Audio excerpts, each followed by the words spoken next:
Welcome to the Grow Your Business podcast. Listen in as we discuss all things business, growth and marketing with business owners, thought leaders and entrepreneurs. And now, here's your host, founder of Roundhouse, the creative agency, Saul Edmonds. Oh, hello everyone. Welcome to the Grow Your Business podcast yet again. I am speaking today to Sally-Ann Blanchard. Hello. Welcome. Hello. Hi. Thanks for having me. Well, that's all right. That's my pleasure. It's it's what I do on this podcast. I have guests like you. That's excellent. Buckle up, baby. Well, a super exciting start to the podcast with good pauses, a good sense of drama. And now here's Sally-Ann to tell you, first of all, before we start getting into the real substance of the podcast, which may go any number of interesting ways, as we were talking about before the podcast, which we said we should have been recording, but it doesn't really matter. I always sort of say at the start, so people who don't actually know you, could you be so kind as to give everyone a little bit of like an overview of who you are and what you get up to, and a short sort of annotated history of how you came to be where you are today? How long have I got? Had you? This podcast goes for 10 years. Okay, so from my dulcet tones, people will recognise that I'm originally from the UK. I've lived in Australia. Dulcet tones. I've lived in Australia for 20 years, and it's only when I say years that I realise that I actually am a bit more Australian than UK these days. Oh, yeah. My father was in the army. I moved around a lot as a child, and I guess that gave me this innate ability to be open to change. So emigrating at the age of 28 was not really ever a big thing for me, to be coming over to the other side of the world. In terms of professionally, I've worked in the recruitment space, the coaching space. I've always had a bit of a sales bent to my career. And most recently, I've been living in Brisbane for 12 years. I was in Sydney for 8. But most recently, I decided to go back into working for myself. And that was on the back of 2 redundancies post-pandemic. So as a sales director in the leadership space, there's been quite a lot of, economic impact in that area. And instead of working again for another organization, I decided to, point the finger at myself and take charge of my own career again, which I had done when the kids were little. I've got 2 children. And, but yeah, it was pretty daunting to be on the receiving end of a second redundancy late last year. And then turning that energy then more into away from fear and into opportunity, which is when I decided to work for myself again. And here we are. And here you are. And so if somebody meets you, like we met at a networking group, like a lot of us do, and so when you first meet people these days, like say as opposed to in the past, is there a different way that you present yourself now? You go, hi, I'm Sally-Ann, or I'm Sal, and I am what do you say? What's the thing that you feel best describes like the heart of what you do? It's a really interesting question. And I actually struggled with this last year because, I don't want to go out and call myself a coach, though I do coaching. I didn't want to go out and call myself a consultant because there's so many of them and it's such an ambiguous title. But I guess really, if I want to put it in simple terms, I'm paid to talk to people and with people. So I'm almost, and a very line to the corporate space as well. So I'm almost a corporate chatterbox. I love it. It is though, like I asked that question too, because I think I reckon if you were to ask like lots of people in business across, even though there's some very obvious things like I'm an electrician or I do this, but at the same time, when people, the more people, I guess, expand their offerings, or sometimes I guess it translates to the longer you've been in the business and you're trying something different, I I think for a lot of people, it becomes harder to consolidate that down into a sort of a simple thing to say without sounding like you're listing off all the things you do. You go, oh, hi, I'm Saul and I do this and this and this. And then people are like, yeah, okay, that's fine. But it kind of gets back a little bit to what we were talking about before about connections, that point where you want to go, hi, I'm so-and-so in a nice, easy way and be descriptive, but also just not sound like you're listing off a bunch of stuff, right? You know. I think when we met, I would have probably in simple terms, and I had thought about it, in simple terms, my introduction would be I have 3 strands to my business. One is coaching people that come out of the defense, as well as those that have been made redundant, having had first experience of that. And I've been coaching for over 20 years, so people are in very safe hands with me there. I have a fractional sales plug-in business, which I can explain a bit more about in a moment. And then I also then speak and facilitate workshops. There is a 4th strand coming to that business, which we'll talk about a little bit later. But Yes. the one thing that actually does combine all 3 of those things is the opportunity and the ability to connect with people, connect with information. So connection's deeply important to me on a personal and professional level. Yeah, I think it's funny because I don't really, if I reflect back on like other people that I've met, I don't really remember somebody specifically going, I'm not that you said I'm a connector, but in that sort of way, which I think is really interesting too, because whilst it's not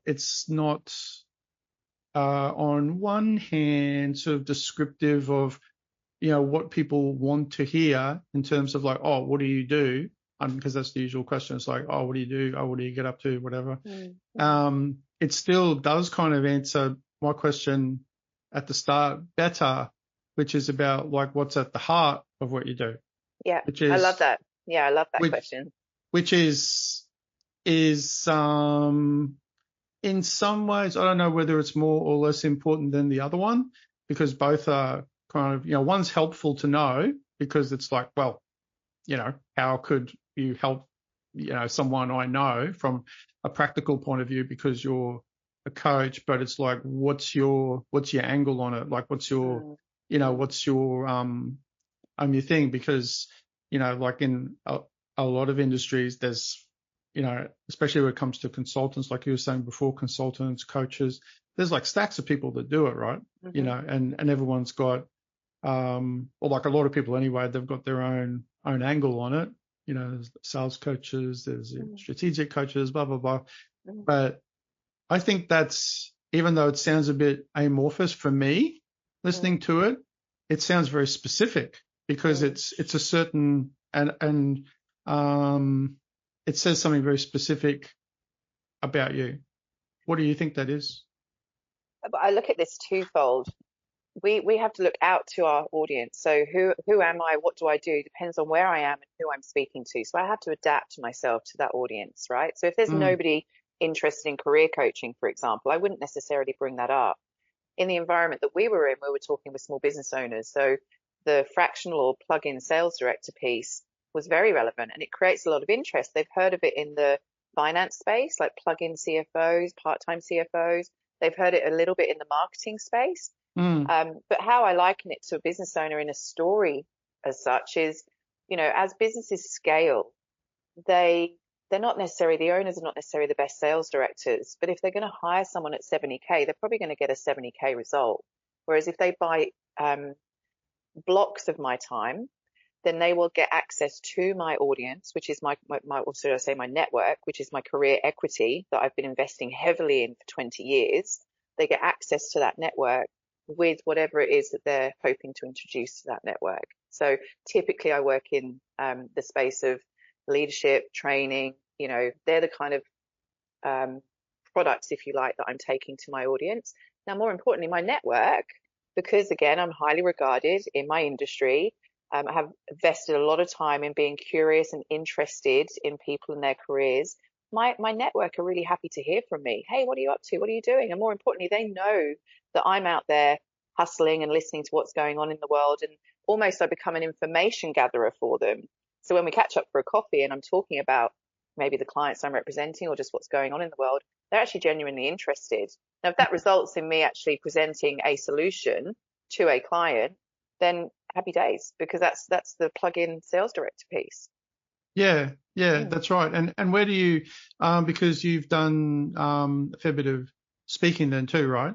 Yeah. Like in, Yeah. and who have they been generally to and with? Like, what sort of, are they industry groups, or what sort of groups have you generally been speaking to? Yeah, I cut my teeth in recruiting accountants, Right. back in 2000 and whatever that was, showing my age. And so I became very well regarded in terms of career advice. And so originally I started working for some of the accounting groups, the industry groups around that, being invited to speak at those kind of events. I then actually had a partnership when I was running my own business where I was doing road shows across the country to those groups. Oh, yeah. Doing, like the membership evening nights where you'd have a speaker. That was me. Yeah. Giving out some, highly relevant information. That was me.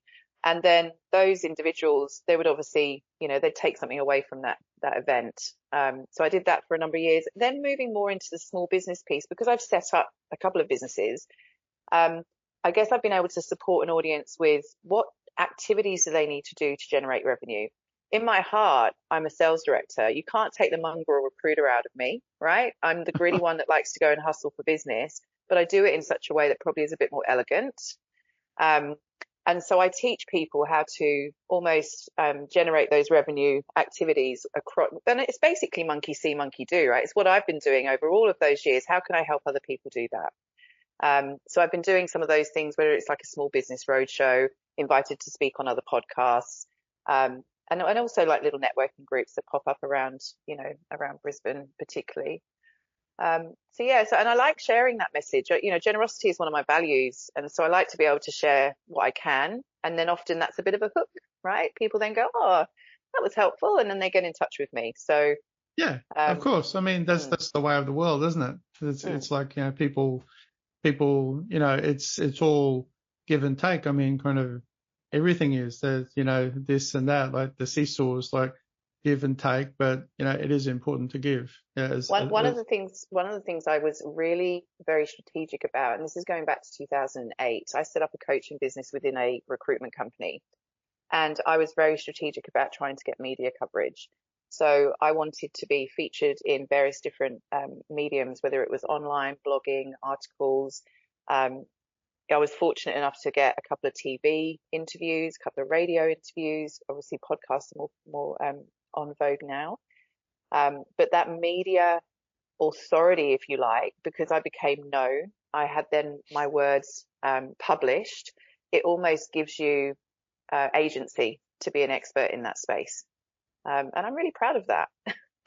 Yeah, no, you should be. Yeah, I mean, it is a great thing. It's a great and also a nice thing to be able to obviously share information and it have some value for people, right? Because people always, in my experience anyway, I'm not sure if it's most or many, but I mean, many people in business are very, hungry for knowing things, like for, new things, probably, just driven by the fact that they've like had to do things themselves over time and problem solve. So that's in their general mindset, right? They're just they're thinking about how to do stuff. So something new and really, it doesn't have to be like earth-shatteringly, new.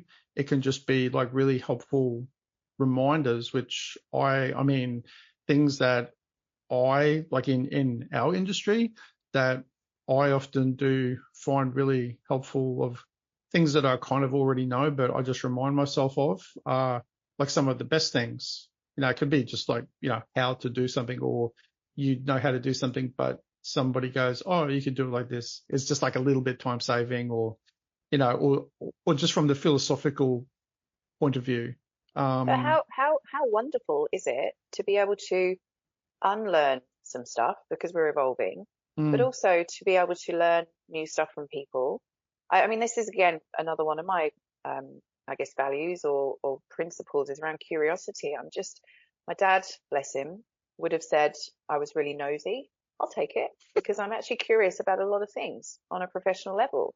But then Yeah. that curiosity then makes me interesting to others. But then it's my ability then to say, well, if I've gone out there and I like my clients in all parts of my business to be bold and brave, right? And I'm bold and brave. And so if I want my clients to be bold and brave, I need to show them that I've been bold and brave in the past. And that's that kind of, again, that authority to say, you can do this and let me show you how you can do this. So I've also helped lots of other people get in the media. I've helped lots of other people really sharpen their sales messaging. I've helped lots of other people get new jobs in their coaching. Mm. And I guess that comes back to ultimately that connection to me, connection to information, connection to the right people, that whole ripple effect. Isn't it funny how there's, because you also talk about brand visibility and then like revenue generation too. And I found that like it's, you don't always, depending on who you're listening to, you don't always hear those two things sort of in the same sentence. Not because they either don't make sense, because they obviously do, but like because someone's talking about brand and branding and the importance of your brand, but in that sort of holistic sort of way. But I find it interesting too, because I often find myself when I'm listening to people speak on the podcast, maybe it's because because I tend to wander in my general day-to-day thinking, because it sort of helps with my creative work often, is I find myself creating a connection between what you were saying about, people and connection. I was like, it's actually very tightly aligned in a lot of ways with brand and brand visibility, and would perhaps like help you when you're thinking, because you're a people person and you're curious. Therefore, it follows for me when I'm going, oh, here's the connection, is that you being like having a good understanding about the importance of brand visibility relates very closely to that for me, to that. And it's not just like for a personal brand, like it's for, what do you think about that? Like as an idea? I like the fact that we are discussing brand, because whether you like it or not, you're a walking billboard for whatever you're doing in your personal or professional life. Okay. As we know, social media isn't real. What is real is your authentic self and how you show up. And that authenticity needs to then be backed up with consistency. So, Oh, yes. It certainly if we're does. going to be showing up, and again, you asked me a bit more about myself. I love to exercise. So, if we talk about it in this sense, you've got to keep showing up in order to keep making the difference, right? And that have that consistency.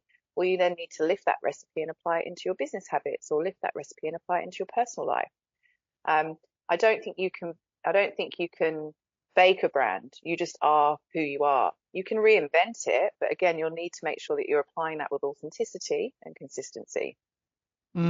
Yeah, no, that's right. I mean, consistency is kind of, I would argue, is almost at the heart of like many things when it comes to, talking about, you touched on physical things there. It's certainly the case in sport. Consistency is also the other side of practice, doing things over and over and over again, doing things consistently until it becomes sort of automatic, until it becomes, and if you're talking about ways of doing things or ways of talking to people or going to events, or, you do it enough times, and one, you become better at it, and two, it becomes more of a part of you. Like it turns from just doing it over and over again because you're practicing it to being like a part of you, right?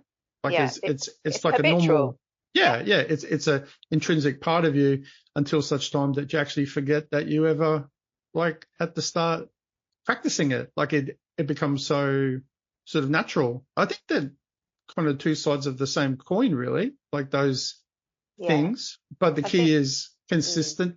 It's not really, in my mind anyway, it's not really, well, it is obviously doing it enough times, but it's doing it consistently, like regularly. It's not just like in one big spurt and then you don't do it for ages and then you do it again. because it's that, that's, one, it forms good habits, obviously, like you were saying, habitual. But I just wanted to touch on something that I found interesting in, I listened to other podcasts you had with Dennis, and you were talking about that you went to become a financial planner. Was that right? Yeah, that's right. Are you surprised to hear that?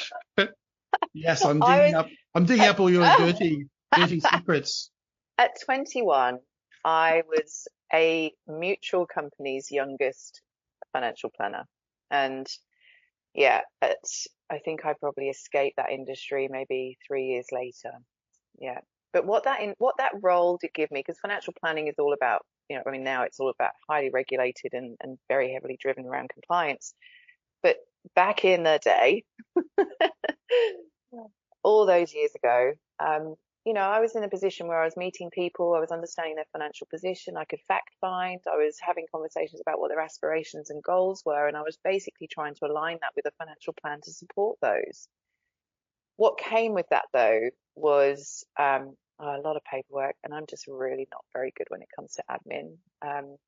So there was lots of late nights of report writing, regulation, compliance, but more from a toxic culture point of view. It was a very male-driven industry at that time, and I just didn't feel comfortable. I tried to find my feet in various roles. So I worked for this life insurance company for a period. Then I moved into a bank because I thought, well, maybe I'll just deal with all the old ladies that have got way too much money on deposit, and I can help them put it away somewhere, to earn better money for them. And then I ended up working in more of a high net worth space with the British Medical Association. So I was working with doctors and surgeons to try and, help them realize their financial goals. And then I just had enough of it, to be quite honest with you. And the story goes like this, because no one ever really wants to get into recruitment, right? So I went to see a recruiter, and they thought I was an accountant because they hadn't read my bloody resume. And then they said, well, you've got all the elements of, interviewing and giving advice. Have you ever thought about doing recruitment? And instead of selling a product, which I then had to do lots of report writing over, and obviously, would be taking clips of their premiums as commission, which I felt a bit unethical about. Instead, you just sell people, and you get paid for selling people in a highly unregulated industry with quite a substantial fee for that, very, very rewarding work in terms of finding the right person for a role. And that's how I fell into recruitment. Wow, that's an interesting path. What's the this is like a little bit of a leading question because I feel like I know the answer, but maybe I'm going to be completely wrong and you'll surprise me. Is that what's the connection between what you liked, or if anything, that you liked about what you were doing in financial planning outside of all the things you said you didn't like, but what was the connection about some of the parts that you did like between that and then recruitment? What was the linking thing? The correlation. So let's talk about this realistically. Very long hours, they were the same. Because I was speaking to people in the evening after you like work. the long hours? Well, I didn't necessarily like it, but I certainly did them because, work hard in your 20s, not so much in your 40s. So yeah, there were still long hours. I was having to speak to people outside of their work day about roles that they might be interested in. I was making time to meet people during the day. This was often face-to-face back then as well. We didn't necessarily rely on video technology so much then. So I was still interviewing people. I was trying to understand their aspirations and their goals. I was obviously in a position where I could help them match whether that company was right for them, or that position, or that team. And I guess this is where I started rounding out my career coaching advice. I was mentored by a fantastic woman in the industry as well. So there was the leaning away from being in a male-dominated industry to being more guided and shaped by a very successful woman. And in that company, in that first year that I did recruitment, I won what they call like the fast tracker of the year, and it just meant that, I know, like, I guess good on you. I'm proud of these little things, right? Because I'm all in. When I do something, I'm all in. And so to come away from an industry where I thought I would become a financial planner and that would be my gig, right? And to then go, actually, no, now I'm pivoting, and the pivots kept happening years later, but we wouldn't have known that at 23, 24. But yeah, I'm all in, and I just gave it my all. And then there was a situation probably about 18 months to 2 years in, I was starting to lead, I was starting to have people working with and for me. So I was just naturally progressing in that space. But then there was an economical dip in the UK. And so I asked and put my hand up if I could go on sabbatical and take myself out of the risk in those days of redundancy, and just basically came to Australia for 9 months. And that was back in 2002. So being in Australia for 9 months, I still had a job in the UK to go back to, hopefully, if the economy picked up, which it did. But then that was my entree into falling in love with this country. Oh, and you haven't left. And what is it you like about Australia or Australians? Let's start with Australia. Oh, come on. I think Well, I'm not actually representing Australians. I'm just curious. I'm the mouthpiece of Australians. I am not setting myself up to fall here.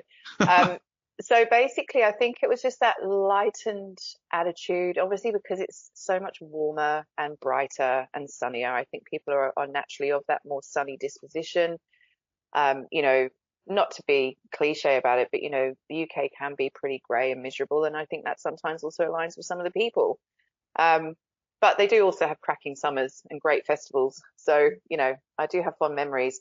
But to me, it was just exploring this amazing land. I probably have seen, in some cases, a lot more of Australia than Australians have, because I wasn't a backpacker. I called myself a car packer, because I arrived, I brought a Toyota Camry in Wollongong, and then basically drove around the country for 9 months, exploring. Yeah, it was amazing. I had a really great time. And then when I got back to the UK, I picked up my role. I had a small team, and honestly, I just would daydream and think of all the things that I'd seen, experienced, and I just felt ripped off being back in the UK. So my partner at the time was like, we need to buckle down and get on with our careers. We were 26, 27 at that point. And I'm not very good at taking instructions like that. So instead, I was actually applying for jobs online in Australia. And I remember having a conversation with somebody who said, look, if you're serious about having your career as a recruiter, because, it's English recruiters are popular in Australia and Aussie ones are popular in the UK, they said, you need to come over here. You need to come over and meet people and show that you're invested in actually emigrating. So I fibbed and told my current employer I was going to Egypt for a week. Ooh. Because I'd been to Egypt. So I felt that I could kind of hold that little white lie. And I flew to Sydney for a week, and I had about Funny that you thought that it would be more acceptable to say Egypt than Australia. Well, I didn't want them to know that I was looking to leave. So I just told them I was going on holiday. And in fact, I actually then, and can imagine that in social media days where you're checking in at the airport. I mean, there's none of that then. Oh, yeah. There was none of that. So I was able to go literally underground and flew 24 hours to the other side of the world. I had, I think, 6 days on the ground in Sydney, had about 8 to 10 job interviews. I was jet lagged, and I came away with 3 job offers. Ah, there you go. And then how long after that was it that you end up actually staying or coming back? I interviewed in the week of Melbourne Cup. So what's that? Beginning of November. Is that, beginning of November? Melbourne Cup. Yeah. And I can tell you that because one person that was supposed to interview me stood me up because they were hungover from the Melbourne Cup the next day. So I do remember that. I forgave them because I ended up working with them. And so that was November. And then when I got back, I negotiated my contract, my visa. Obviously, my partner was along for the ride as well. And we sold our house and we landed in Australia on February the 14th, 2004. Valentine's Day. Oh, 2004. Oh, so you have been here. Yeah. Isn't that funny? I've said this before on the podcast, but it's probably the only time that I end up having more conversations where people are talking about dates and what they've done. So it ends up becoming more, and I keep on catching myself going, and when someone says things like that, I'm going, it's like 20 years 20 ago. years. 20 years ago, man. But the 'Cause it keeps significant on, piece was arriving. So every Valentine's Day, I'm single now, but every Valentine's Day, I fall back in love with this country because, it's my oh, anniversary of being here. And yeah, I think, I'm really grateful, I guess. Well, for a couple of things, I'm grateful for the fact that as a child, I moved around a lot. So I really was very open to change. I can walk into a new employer, walk into a new school like I did 7 times. Um, and I'm grateful for that change piece being built into me by my family. But I'm also grateful that this country was open to receiving me, and then in that 20 years now that I've built a significant network of people, an army, if you like. My dad was in the army, an army of people who support and back me, which is great. yeah. And we continue to support you like you're on the podcast. This is home. This is home.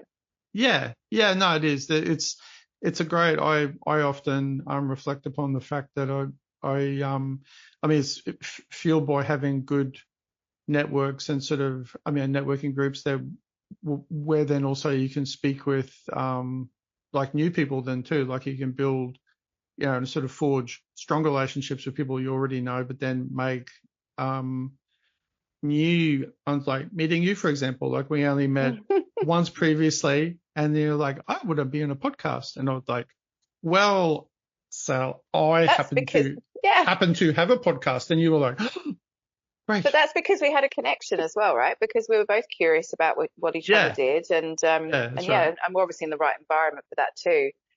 But yeah, I think the other part that I will, pivot a little bit here. So then moving into the coaching space and sales director, I've been in the selling space in Brisbane, particularly since 2015, which is 9 years. If I look at what happened last year where my role was made redundant again, and that's really important, those words, role was made redundant. I was never made redundant because I'm highly marketable, right? And that's what I teach people as well. I had to create a portfolio career that was not going to be at economic risk. So how I explain that is by being one of a handful of coaches that look after the defense contract. People are always leaving Army, Air Force, Navy, right? So I have a flow of candidates coming through that's never going to be challenged by the economy that we're experiencing right now.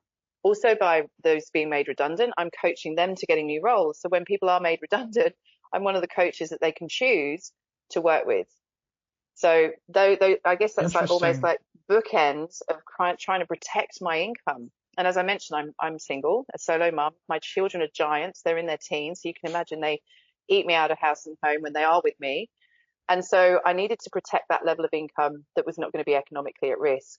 Then on the flip side, instead of working for another company doing a sales director role, which I felt really inauthentic about, I'm protective of my brand. It's like, what's Sal doing now? She's now selling this. I decided to sell myself. And, that's the bit that kind of is in peaks and troughs. I've represented this year so far a leadership program, a mental health training, some digital literacy training, and I've been taking this information to the market, and that results in them making new customers or gaining new clients. Then the speaking and the workshop piece that's the bit more volatile, because I'm sure you experience this as well. Lots of businesses do want to have people speaking, but they don't necessarily want to pay you. So I'm more likely to say no to that rather than yes, because I want to value my time. So that's kind of up and down. But I did say earlier I'd allude to another business strand that I have since developed this year. Yes, please elaborate. Which comes again back to connection.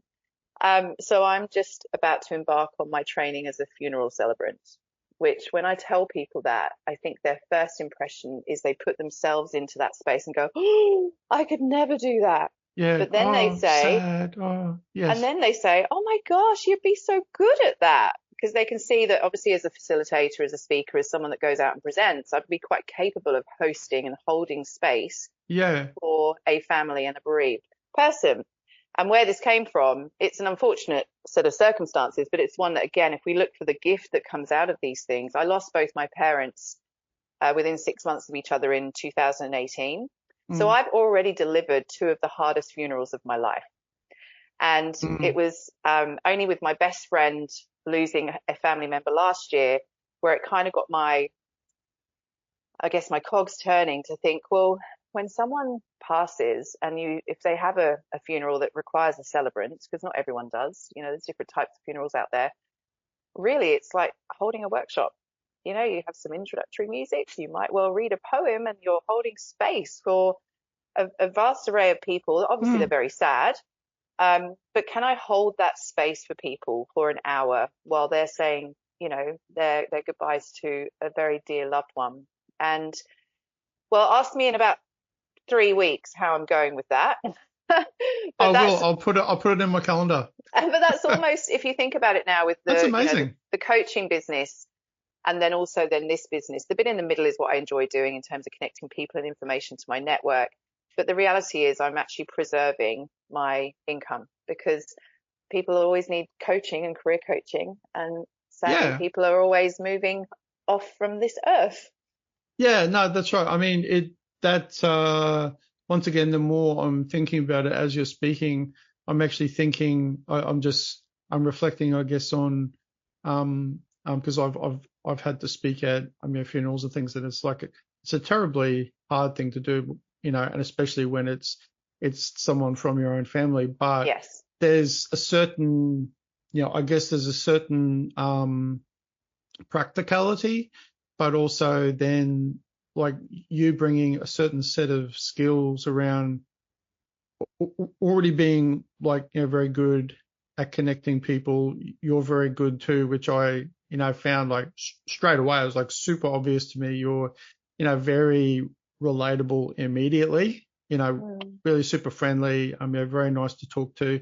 That doesn't sound, like anything sort of mind blowing, but I think it's incredibly important, say in that context, if you're going to be a funeral celebrant, where it's a very emotionally charged sort of thing, to have that mix, which, from my perspective, you sort of seem to have that mix of being able to, like you were saying before, like a workshop, of holding a room, having a structure for it, and then also being able to inject this, the right amount of sort of empathy, but having the power of a third party is good there, because it's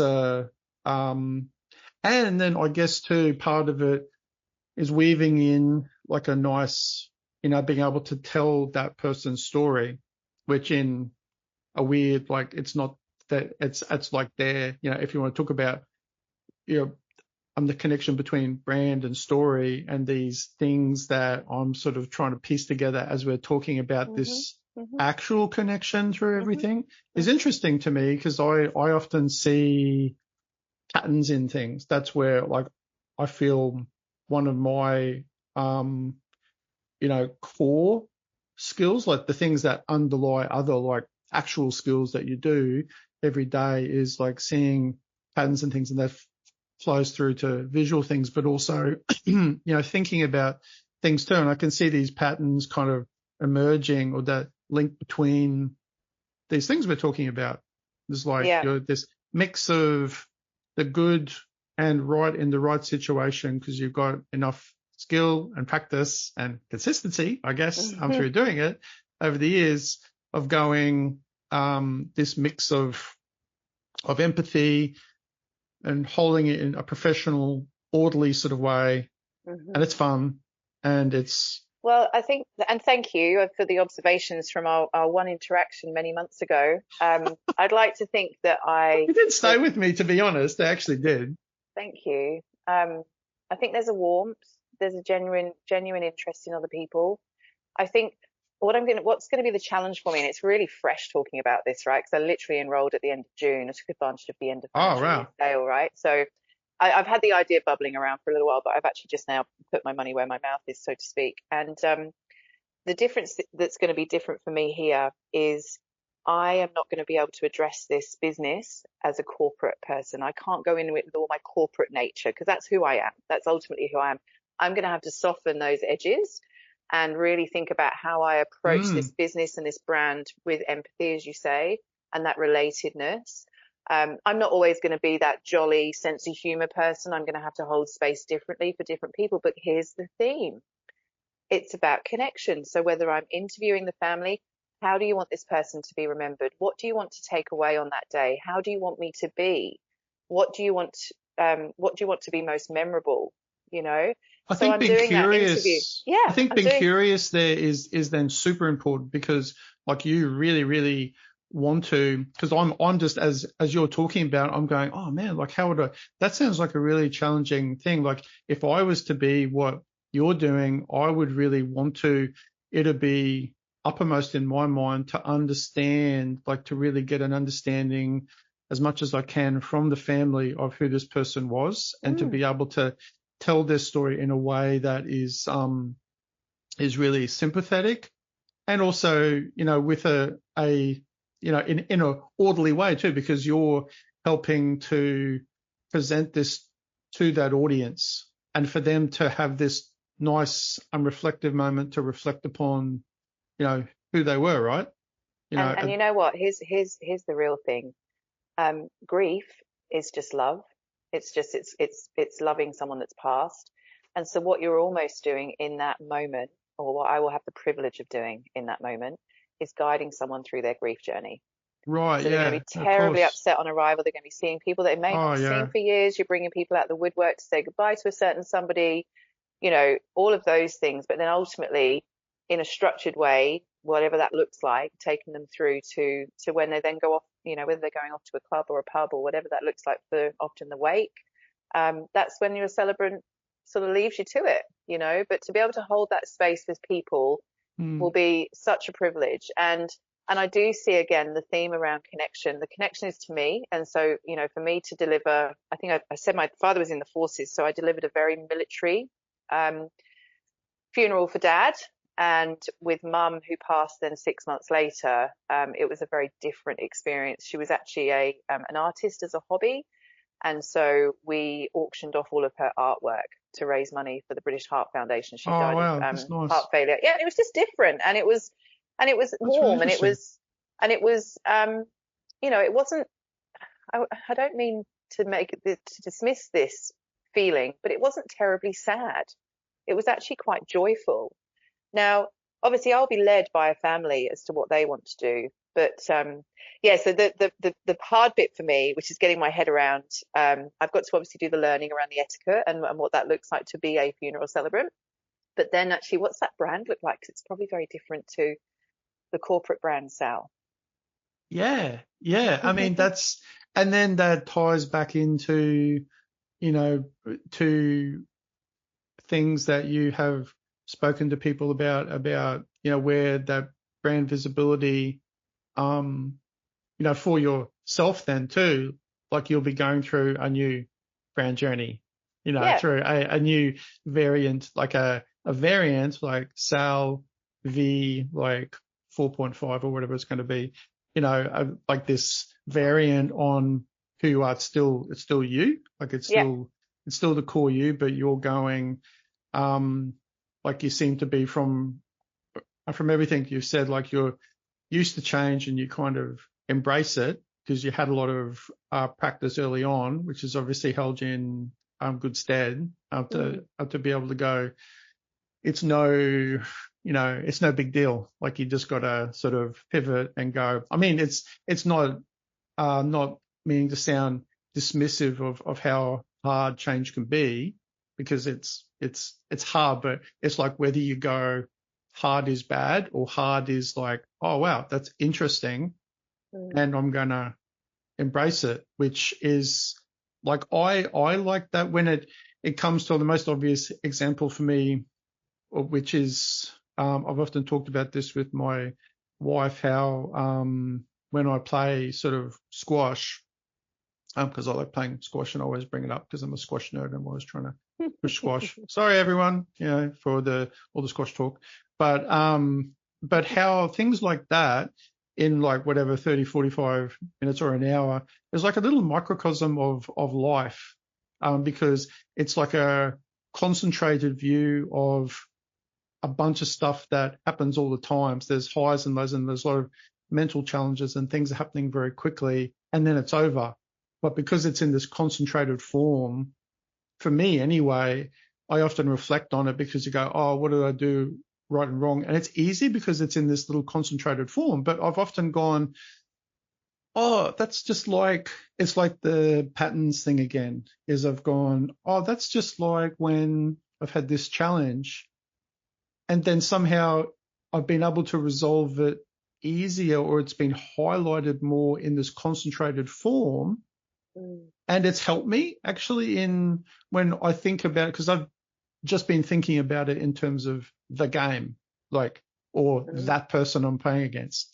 But when it comes to then, I've gone, oh, that's easy. I can apply that like in a particular way. And that comes down to, you know, as that sort of segue from what we're talking about in terms of being able to pivot and go apply this skill set that's in a seemingly unrelated area. You know, it's in this, but I'm going to do this now. So how do I just go and like tweak it a little bit? Or And how do I? it was a light bulb moment for me because my girlfriend sent me the run sheet for her family member's funeral, and I was just reading it to obviously support her, and I was curious, wanted to see what was being delivered, if you like. And as I was reading it, I was going, I could do that. So it was really, you know, there's two gifts out of this because I was able to support my best friend with her grief journey, losing a family member, because I'd gone through it firsthand, you know, 6 years ago. But then equally, look at the gift that came out of all of those people passing, is it's given me an opportunity to look at something very different career-wise. Yeah, as you say, there's links to other parts of what I do. I guess I'm thinking also, because I am an emotional person, I'm a feeler. Obviously being a people person, you'd expect that. And I think one of the things that I will need to be mindful of is how I manage my own emotions, and how I don't take on other people's stuff. You know, when I think about if I watch a film, you know, and I see people crying, like am I thick-skinned enough to be able to still continue and soldier on and deliver a good service? So all those things are going to take practice. But I was saying this to a friend the other day. It's not like I'm starting from ground zero here. My first funeral, once trained, will be my third funeral. So I feel like it's not something that's terribly new because I've done it. I just happen to have done it for my mother and my father. Interesting. It's interesting because it's where does that, like you were saying, like how do you then, like it'll be more than just because it's a different sort of thing. It'll be more than just like a job because it's emotionally charged. But like, how do you then manage like your own feelings whilst it's it's not like standing up in front of a group of corporate people. It's like another thing altogether. I reckon that's actually harder. Sometimes Oh. standing up in front of a group of corporate people that are judging what you're wearing, what you're saying, your weird Posy accent. It's not Pommy, it's not Aussie. It's, you know, am I an authority? You know, and you get all this imposter syndrome coming up. But I think in the funeral setting, it would be very different. Now let's just pivot here, okay?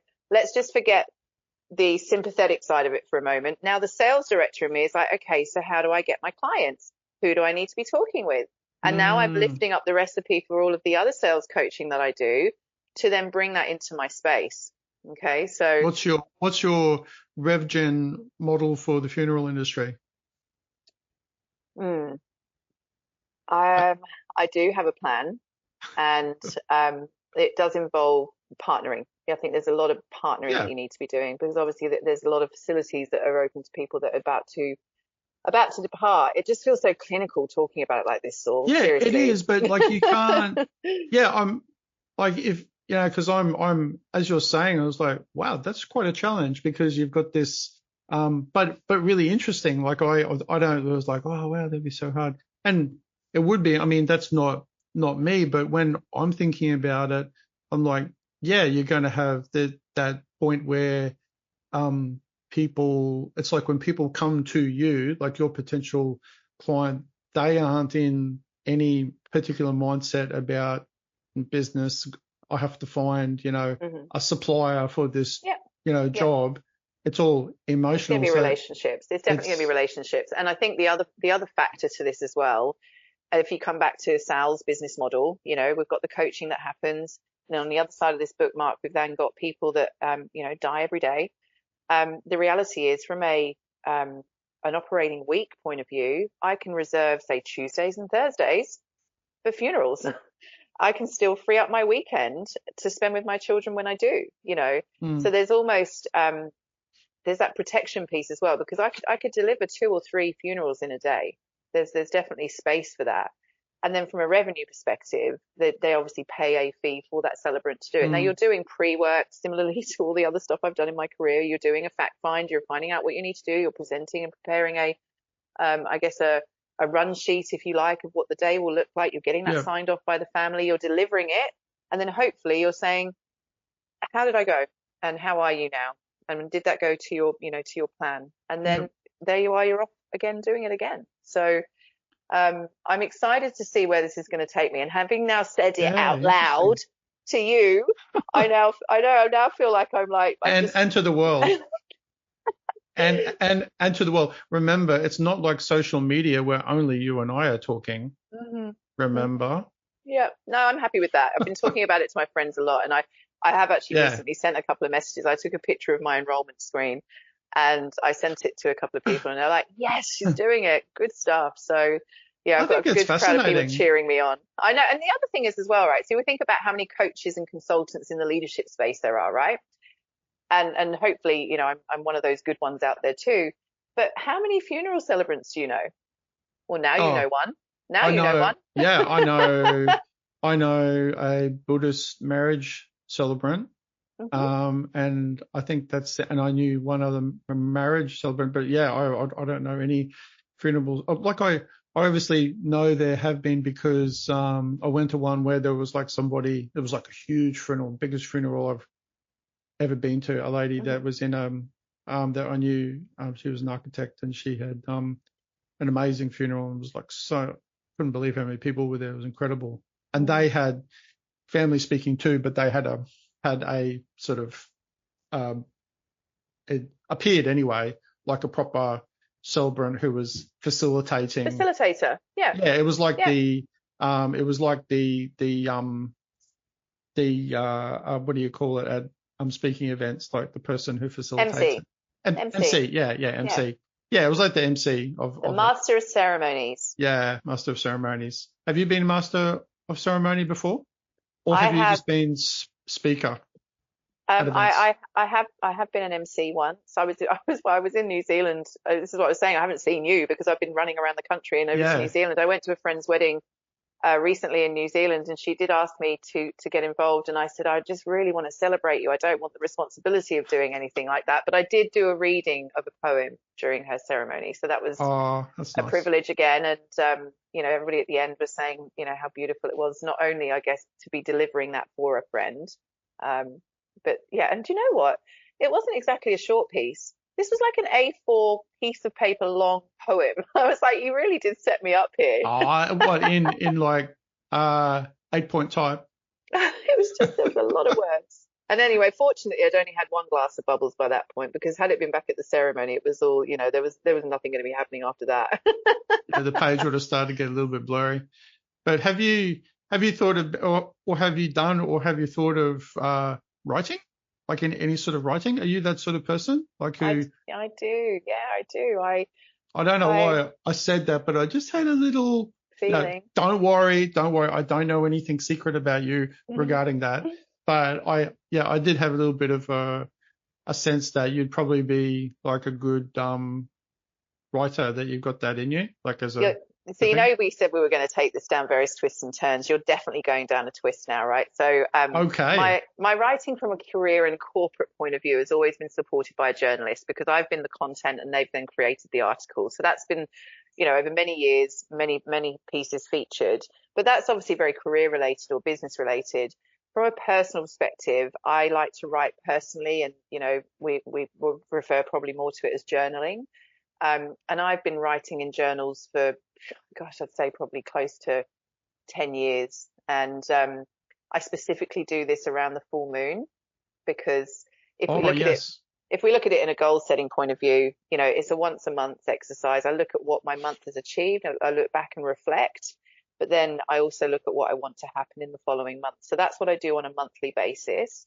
In the corporate sense, you could say it's goal setting and reflecting. If people just don't like the witchy poo side of it, from mine, which is a bit more witchy poo, I like to think that I reflect and also then manifest what I want to happen in my life. Yeah, it's a cycle though, but you do, I mean, you probably know this already, but it's sort of something that's actually like that whole idea of you're doing things at the full moon or new moon is like culturally important for a lot of cultures. It's also what a lot of farmers throughout Yeah, history have yeah. done is to plant new things at that cycle too, because there's obviously something to it. Whatever it is, whatever angle you want to put on it, Powerful.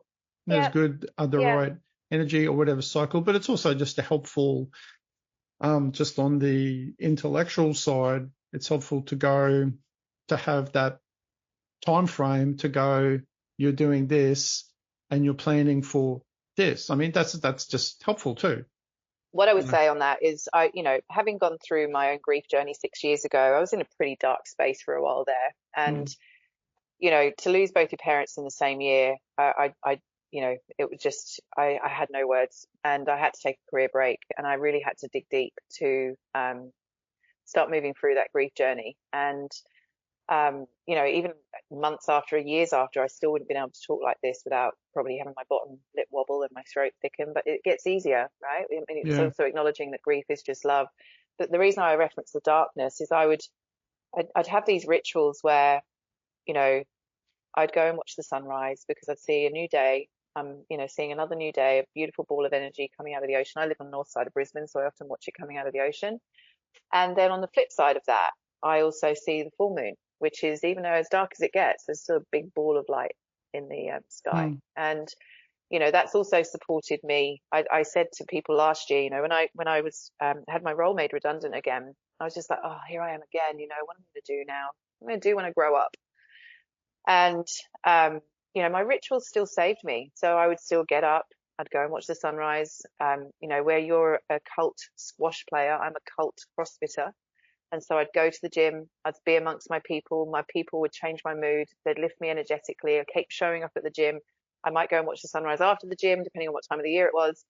But those rituals, those habits, and to be banging on about consistency and authenticity again, Yeah. those things saved me. They made me get up in the morning. They made me, connect with my people. They made me progress. They made me reflect. They made me write. And whatever else was going on around me. And, honestly, I didn't plan to run my own business again. It kind of just arrived around me. And I think that's partly because I was spending so much time manifesting. When I made the decision that I was going to actually run my business again, I got a phone call about speaking at a Christmas networking event. So there's a speaker bit covered. I got a call saying, are you still coaching? Yep. And then I also got a call saying, hey, I know that you're not working at the moment. Would you be able to support me with some business development activities? And I'm like, there's my business model. Done. Yeah. Fascinating. Yeah. I find that with all the talk that, I mean, I'm a part of these conversations all the time because I'm helping people with branding, and then they're speaking with a coach or they're speaking with their accountant, and it's always there's always these conversations, rightfully so, about consistency and having a clear sort of message about what you do, so it's like really easy for people to understand.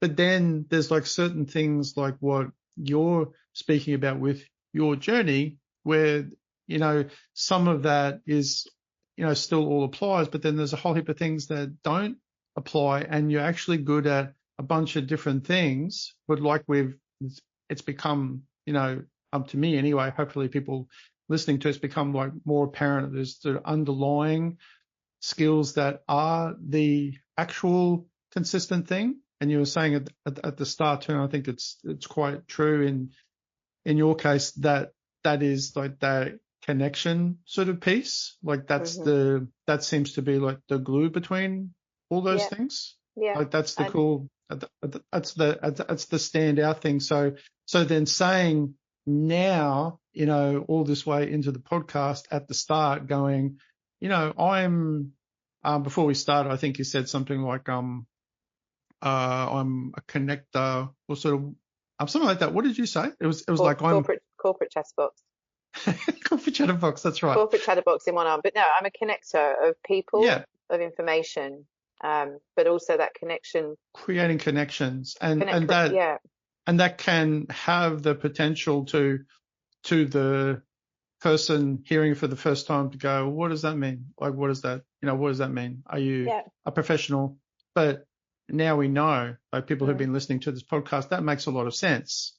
Like, And because even with my coaching, if I'm coaching somebody, because I am lucky enough to have such a vast network in the C-suite space in corporate Australia, both in Sydney and Brisbane, not so much Melbourne.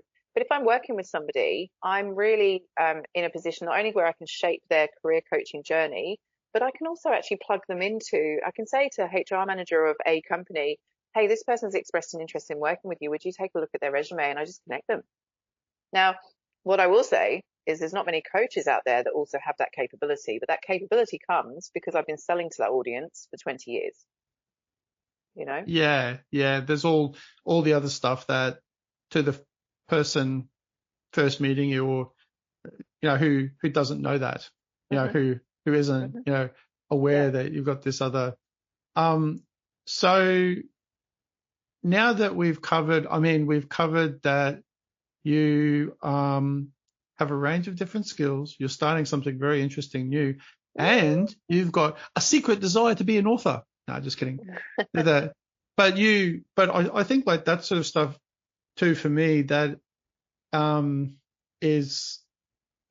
it makes it really clear there's a very strong sort of sense outside of being curious. I find curiosity is often very linked to creativity. I'm not necessarily speaking about like, not in the sense of like, oh, you're a good like visual artist or sort of whatever a lot of people gravitate to straight away. That's a manifestation of it, but creative thinking about things and about like problem solving, which like my sister had been in recruitment for Yonk. She was like a really kind of like high performing recruitment person, and she's now in sort of a more stable like HR role. But she's when she would talk to me about that too, the thing that really jumped out to me was, man, there would be a lot of creative problem solving in that, in having an applicant and matching that. And I know there's a bunch of things that you tick off, but that still there would be a lot of problem solving. Yeah, it's almost, you've got to be consultative to both the client and then also the candidate, because you need to influence the client to take a person, but you need to influence the person to look at that role. There's lots of influencing and persuasive skills. Yeah.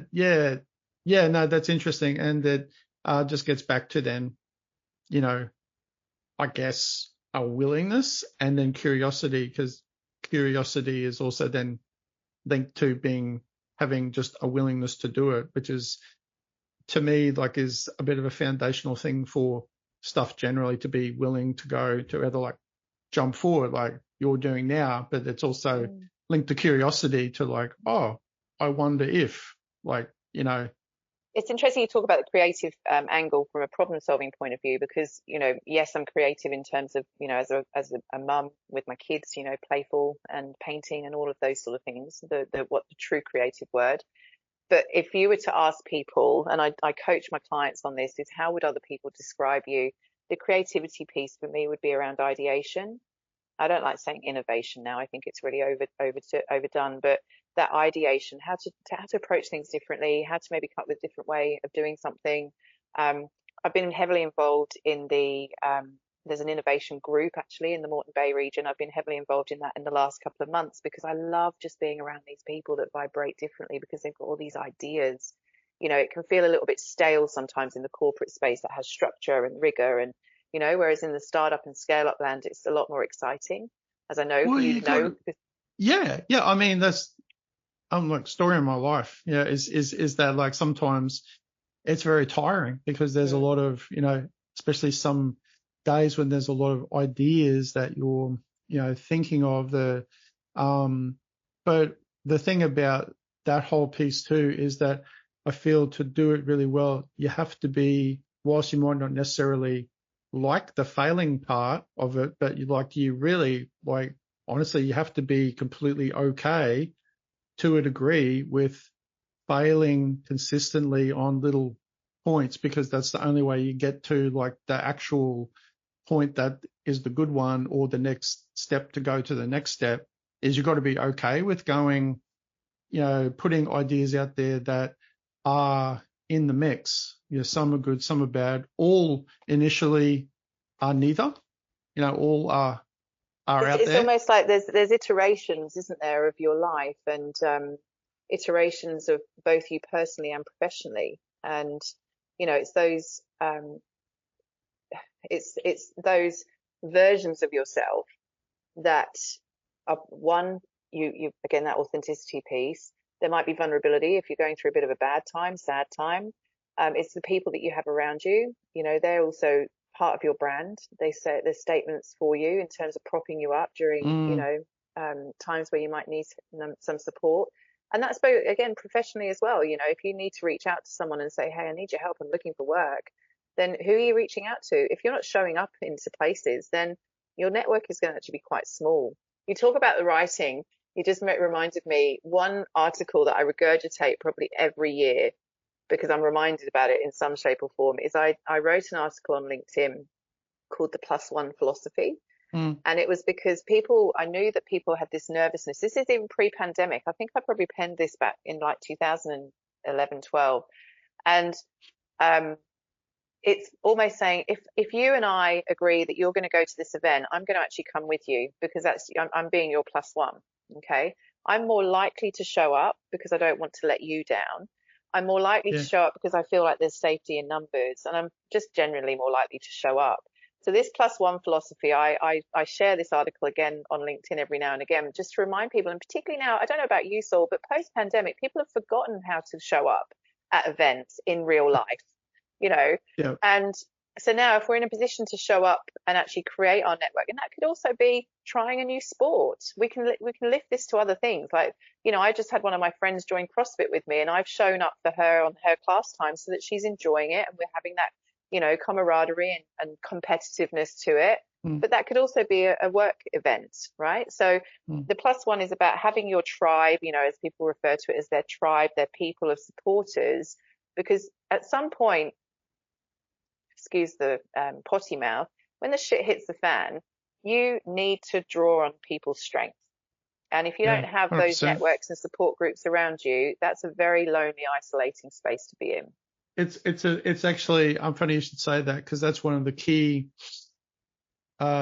reasons I was in BNI for many, many years, up until just sort of recently, but I still have a lot of friends and clients in my sort of network in there. But one of the things I used to always say, and I feel the same way about other networking groups too, is one of the key reasons that I always kept going was, outside of the obvious things of, just trying to get work and blah, blah, blah, and having a good network and all the things we've talked about, was that I always felt that it was like just weekly practice for a range of things. It was like keeping me sharp to just hearing how other people spoke about things. And I just generally found it really interesting. Nice to be around other people.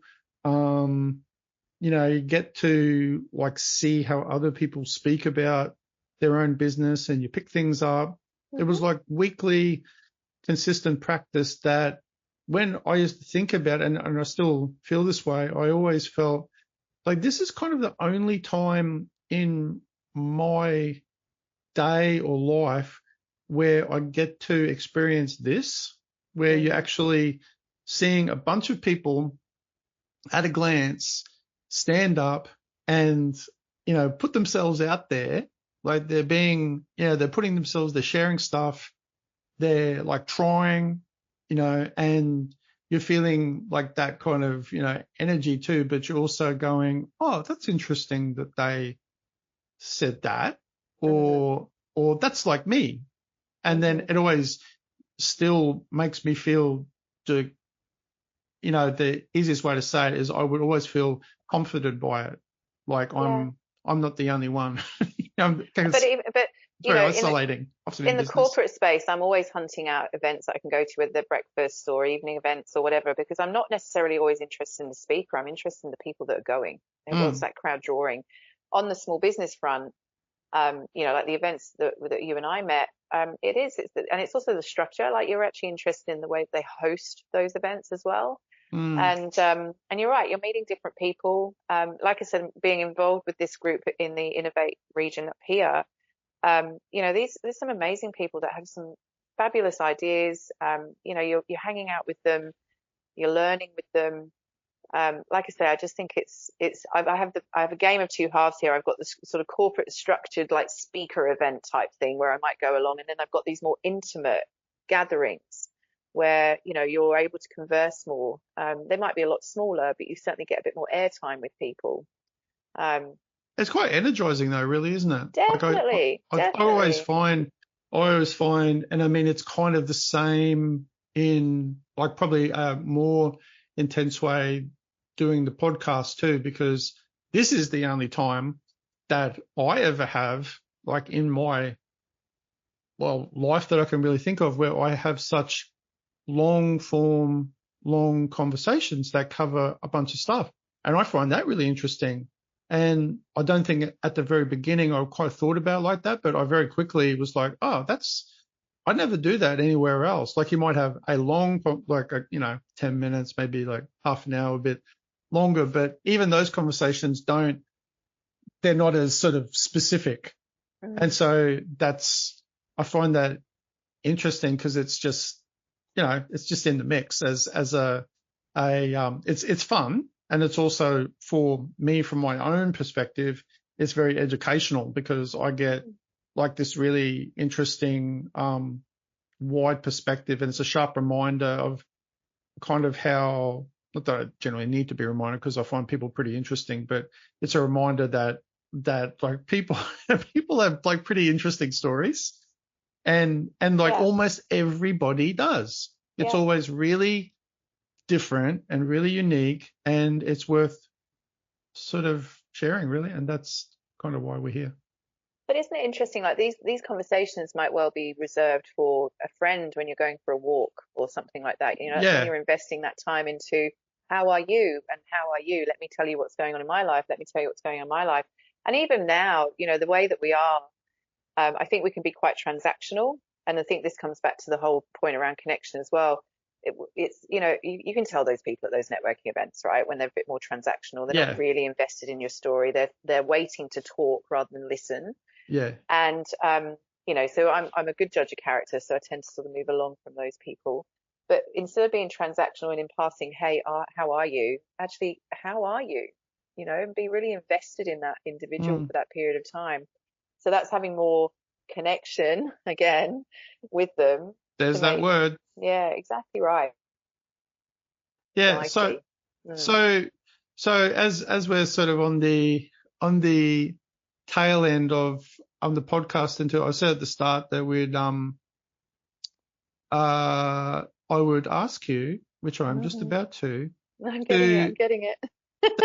to get your quote. So this is something I was doing the podcast, something that you feel that you like or has any particular meaning. So what is it? What is it, Saul? So, and I'll draw on where this is actually placed, but I'm reading it now. I define connection as the energy that exists between people when they feel seen, heard, and valued, when they can give and receive without judgment, and when they derive sustenance and strength from the relationship. Now, that is a Brené Brown quote. I absolutely adore her work. An amazing series of books and podcasts, and gosh, I could just hang off a lot of what she talks about. But what that means to me, and this is both in terms of personally and professionally, that connection, that give and take, that genuine interest in each other is on a personal level as well as professional. And that's actually the introduction to my About section on LinkedIn, because I want people to know that connection is really important to me. And it is. That's very, very clear. And actually, could you just say that quote again? Sure. I define connection as the energy that exists between people when they feel seen, heard, and valued, when they can give and receive without judgment, and then when they derive sustenance and strength from the relationship. I like that very much. That's really nice. I don't think I've ever heard that before, but that's a great one. I really like that. There's a book called Atlas of the Heart, which was a very timely read a couple of years ago. And lots of beautiful statements in there. Very simple read. Yeah, I think that's it is surprising. I'm a bit of a sucker for especially animal stories, like where some terrible. I'm absolute hopeless. When there's some story where there's a dog or a horse that didn't have a friend and it found another friend, and it's like really simple stories. But there's always these stories about sort of, I guess, like we're speaking about before, about love, being sort of grief to these things that get to the heart of stuff in general, and there's something that everybody sort of relates to, but I'm especially seems to be amplified when it comes to animal stories for me. I saw one the other day. It was terrible. Oh, hello. Who's that? So just for the podcast. Yeah. This man, little Bingo, has been absolutely dying to know who I'm talking to, because he doesn't understand I'm talking to my computer, but he is just desperate to get some airtime with me. And for those people, because this is an audio podcast, can you describe Bingo? He's nuts. He's black and white. He's a Staffy Cross Bull Terrier. He's medium size. He's really curious, and he's very puppy-like still. He'll be 3 in November. But look at his wagometer, his tail. That's hilarious. Wagometer. So he's a little nutty like me. He's got a great personality, and he obviously wants to be connected to me right now. That's so funny. But he's also there really patiently, just like, what's going on? Excuse me. Honestly, Saul, look. Oh, he's so cute. Anyway, sorry to distract you. No. I mean, all of that is really wonderful and tells a lot about you too. So on a practical note then too, like what's the best way for people now that they've listened to the podcast to find like a little bit more about you online? Like where do they go? What's the best place? So I'm currently building out an updated website, which is just a point of validation, to be honest, because people can more often than not, in a professional sense, find me on LinkedIn. So just by writing Sally Ann Blanchard, they can find me. Yeah. I keep myself a bit more private on social media, but I do have a Facebook page that is Sal Blanchard Speaker Connector Coach. That's the title. But people would more often than not be either seeing me around the traps or connect with me on LinkedIn. Thank you. And thank you so much for being on the podcast. It's been very, very interesting. And like we were true to our word, weren't we, at the start? It did end up, which doesn't always happen, went down a range of different, very interesting paths. So thanks for being, for the second time we've ever met. Yeah, thanks. And well, let's make it a third soon, right? Yeah, absolutely. Thank you. And thanks everyone for listening to the podcast yet again. And we'll see you again soon. And say goodbye to everyone. Thanks, everyone. It's been really beautiful having this conversation with you today, Saul. Appreciate it. Thank you. Thanks, everyone. See ya. Cheerio. Bye. Thanks for tuning in to today's episode of Grow Your Business. Have a great day, and we'll see you next time here at the Grow Your Business podcast.